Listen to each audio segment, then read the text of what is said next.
Ito na nga yung part 2 ng pagbablog ko sa bukid. Umuwi na nga rin ako pagkatapos ko kumuha ng alugbate at tumiretso na rin ako sa mga taniman ni mama na kalabasa at maghahanap nga sana ako ng bunga ng kalabasa. Nakita ko kasi na maraming bulak ito at maliliit na bunga ang kalabasa, pero mga ilang minuto na ata ako na paikot-ikot dito, wala malang akong may nakita na bunga na malaki. Pumunta pa din nga ako doon sa kabila, pero ayun, wala din palang bunga. Pati na kalabasa ngayon pinagluluko na ako.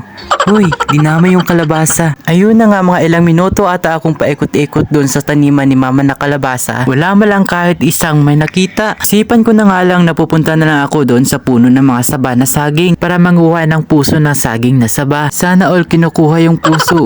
Uy, huwag ganun. Pagdating ko nga sa puno, may isa na akong nahanap. Mahilig kasi si Lola na magbola-bola ng puso na saging na saba. Sa sobrang katangahan ko nga, ayun, hindi nakadala ng panungit. Kaya ang ginawa ko, inakyat ko na lang talaga dun sa puno na malapit sa puno ng saging. Shoutout sa may-ari ng saging na to, hindi man lang kayo nag-iwan ng panungit. Ayun, may-ari pa talaga ng saging yung may kasalanan ngayon.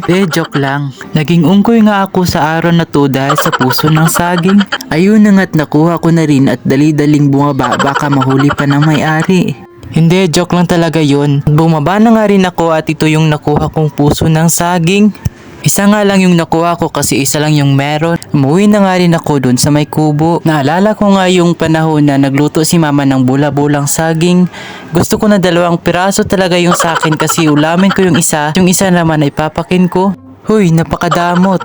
Di ko nga namalayan dyan na mag-alas 11 na pala. Kaya pala may gumagalaw na sa tiyan ko. Iba na talaga ako ngayon kasi mabilis na akong magutom. Dati kasi yung pananghalian ko ay alas 2 ng hapon. Ngayon nga kahit mag-alas 11 pa lang gutom na ako. Ang dami kong kinakain ngayon pero hindi naman ako tumataba. Gutom na nga ako sa oras na to kaya naisipan kong pumunta na lang doon sa puno ng langka. Nagbabakasakali nga lang ako kung may luto na ito. Sa malayo nga pa lang ako ng puno ng langka, nakita ko na yung mga laglag na luto. Lubi na nga lang sana yung kukunin ko pero wala itong akyatan. Kaya pumunta na lang ako doon diretso sa puno ng langka para magtingin-tingin na may hinog ba talaga ito. Pagdating ko nga doon sa puno ng langka, wala na pala itong hinog. Nagsinglagan na nga ito at lata na ito at hindi na ito makain. Naisipan ko na nga lang na umuwi sa kubo at ayusin yung mga gulay na nakuha ko. Sa oras na nga ito ay gutom na ako. Nagmamadali na nga ako kanina umalis kaya nakalimutan ko magbaon ng kanin. Kaya yun, gutom yung person. Wala nga ding bigas at tubig na naiwan dito sa kubo kaya hindi ako makapagsaing. Nagmamadali na nga ako sa pag-ayos ng mga gulay dito para makauwi na ako.